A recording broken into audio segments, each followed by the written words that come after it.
ऋषिकेश में गंगा जी के किनारे एक संत रहा करते थे।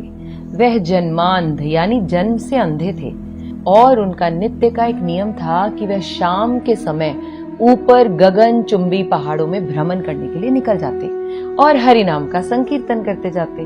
एक दिन उनके एक शिष्य ने उनसे पूछा, बाबा आप हर रोज इतने ऊंचे ऊंचे पहाड़ों पर भ्रमण हेतु जाते हैं, वहां बहुत गहरी गहरी खाइयां भी हैं और आपको आंखों से दिखलाई नहीं देता, क्या आपको डर नहीं लगता? अगर कभी पांव लड़खड़ा गए तो? बाबा ने कुछ नहीं कहा और शिष्य को कहा कि शाम को तुम मेरे साथ चलना। पहाड़ों के मध्य थे और बाबा ने शिष्य से कहा, जैसे ही कोई गहरी खाई आए तो बताना।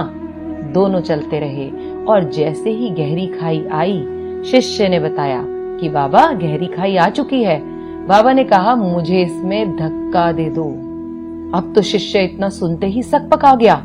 उसने कहा, बाबा मैं आपको धक्का कैसे दे सकता हूँ? मैं ऐसा हरगिज नहीं कर सकता। आप तो मेरे गुरुदेव हैं। मैं तो किसी अपने शत्रु को भी इस खाई में नहीं धकेल सकता। बाबा ने फिर कहा, मैं कहता हूँ कि मुझे इस खाई में धक्का दे दो। यह मेरी आज्ञा है और मेरी आज्ञा की अवहेलना करोगे तो नर्कगामी होगे। शिष्य ने कहा, बाबा मैं नर्क भोग लूंगा मगर आपको हरगिज इस खाई में धक्का नहीं दे सकता, नहीं धकेल सकता मैं आपको इस खाई में। तब बाबा ने शिष्य से कहा, रे नादान बालक, जब तुझ जैसा एक साधारण प्राणी मुझे खाई में नहीं धकेल सकता तो बता मेरा मालिक भला मुझे कैसे खाई में गिरने देगा? उसे तो सिर्फ गिरे हुओं को उबारना आता है, गिरे हुओं को उठाना आता है। वह कभी भी किसी को गिरने नहीं देता। जब जब आपके मन में ये बात उठे कि परमात्मा ने क्या मेरे लिए कुछ सोच भी रखा है कि नहीं, क्या वो मुझे जीवन भर ये कष्ट ही देते रहेंगे, ये मुश्किलें ही देते रहेंगे, क्या परमात्मा मेरी तरफ देख भी रहा है या नहीं, तब उस पल अपने आप से कहें, वह पल पल हमारे साथ है, बस हमें विश्वास रखना होगा उस पर।